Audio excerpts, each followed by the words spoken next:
दोस्तों, आज हम असामान्य रक्त समूह का जोड़े के बारे में बात करेंगे। एक होता है RH पॉजिटिव, एक होता है RH नेगेटिव। हमने पिछले वीडियो में बात की थी। RH पॉजिटिव उसको कहेंगे जिसमें एंटीजन पाया जाता है, और RH नेगेटिव उसको कहा जाता है जिसमें एंटीजन नहीं पाया जाता है। यानी दोस्तों, इसमें एंटीजन होता है, इसमें एंटीजन नहीं होने के कारण सरकार इस प्रकार के विवाह को प्रतिबंधित कर दिया गया है। यानी पूरे भारत में 93% RH पॉजिटिव होता है, केवल 7% RH नेगेटिव पाई जाती है ना। मान लीजिए RH पॉजिटिव का कोई लाल है, क्या है, कोई लाल है RH पॉजिटिव का, और RH नेगेटिव की कोई लाली है। हमने पिछले वीडियो में बात की थी डिटेल से RH पॉजिटिव और RH नेगेटिव के बारे में, है ना। तो इन प्रकार के दोनों से यदि शादी हो जाती है तो शादी होने के बाद में इसमें जनन होता है ना। तो इस दौरान क्या होता है, 9 महीने के बाद में नन्हा पैदा होगा। क्या होगा? नन्हा पैदा होगा। यदि यह नन्हा RH पॉजिटिव का होगा तो ये नन्हा स्वस्थ पैदा होगा, यानी इसकी संतति, पहली संतति क्या होगी, स्वस्थ होगी, है ना। तो सीधी सी बात है, अब शादी होगी तो नन्हा तो पैदा हो गई, है ना। तो नन्हा तो पैदा हो गई, है ना।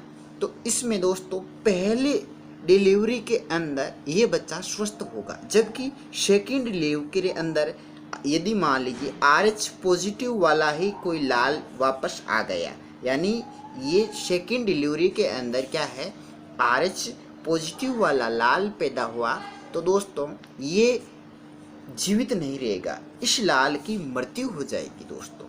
क्योंकि दोस्तों पहली डिलीवरी के अंदर RH पॉजिटिव और RH नेगेटिव जब शादी हुई, आपस में जनन हुआ, जनन के दौरान, जनन तो निश्चित है ना। तो 9 महीने के बाद में क्या संतान तो निश्चित ही है, होनी है वो तो, है ना। तो दोस्तों इस दौरान क्या होता है, RH पॉजिटिव है तो यहाँ पर क्या दोस्तों, यहाँ पर एंटीजन था और यहाँ पर एंटीबॉडी थी। यानी इस लाल को मारने के लिए कम से कम एंटीबॉडी बनने में इसमें 9 महीने लग गए। क्या लग गए? 9 महीने लग गए। जितने में ये नन्ना क्या हो गया, बाहर निकल के आ गया, यानी इसको क्या मार नहीं सका। यानी इस प्रकार की एंटीजन है, शुक्राणु है, इसका शुक्राणु और इसका अंडाणु से जब युग्मक बना, सारी प्रोसेस क्रिया हुई और बच्चा बना, भ्रूण बना, है ना, माता के गर्भ में, तब इस माता के गर्भ में एंटीबॉडी इस भ्रूण को मारने के लिए तैयार हो रही थी। यानी इस भ्रूण को मारने में कम से कम एंटीबॉडी निर्माण होने में 9 महीने लग गया, है ना। जितने में तो ये बच्चा बाहर निकल के आ गया। जबकि सेकंड बच्चा है, जब वापस मान ली ये प्रोसेस क्रिया होगी, है ना, तो 9 महीने में सेकंड बार जब बच्चा पैदा होगा तो इसमें क्या है, पहले इसमें एंटीबॉडी बननी हुई तैयार रहेगी। यानी जब यह एंटीबॉडी 9 महीने के बाद में बनी तो ये अब फिक्स रहेगी एंटीबॉडी, यानी इसके प्रति एंटीबॉडी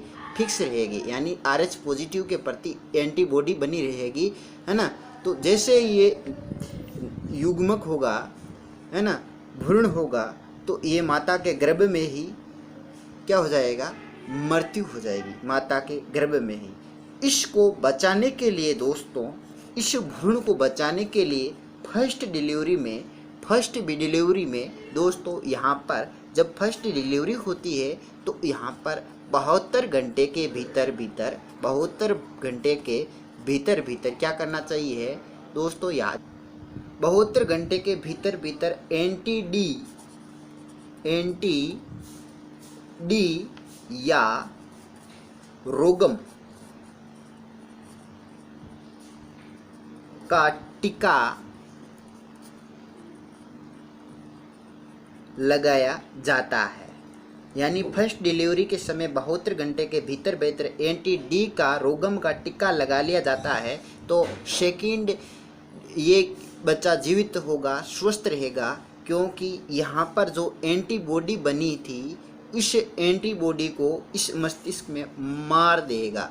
तो वापस सेकेंड डिलीवरी के अंदर जब एंटीबॉडी, जब ये प्रोसेस क्रिया होगी, रिप्रोडक्शन होगा, यानी माता और पिता, तब क्या होगा, यहाँ बच्चे भ्रूण को मार नहीं पाएगी, क्योंकि एंटीजन के प्रति एंटीबॉडी 9 महीने में बनती है, जितने में तो ये वापस भ्रूण सेकेंड बार में भी ये स्वस्थ बाहर निकल के आ जाएगा। यानी इस फर्स्ट डिलीवरी के अंदर इस एंटीबॉडी को मार दिया जाता है एंटी डी का टीका लगा करके या रोगम का टीका लगा करके, तो ये सेकेंड बच्चा भ्रूण वो स्वस्थ होगा। तो दोस्तों ये सारी प्रक्रिया, ये सारी प्रोसेस प्रक्रिया क्या कहलाती है दोस्तों, याद रखना, हमने बात की थी असामान्य रक्त समूह का जोड़ा।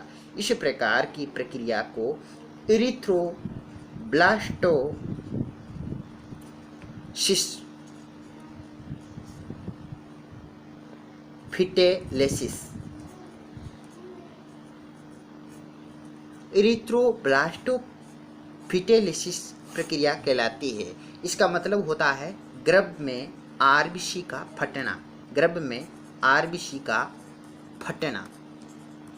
तो दोस्तों ये हुई हमारी आज की सेशन में असामान्य रक्त समूह का जोड़े के बारे में बात। धन्यवाद दोस्तों, आज के सेशन में हम इतनी ही बात करने वाले हैं दोस्तों।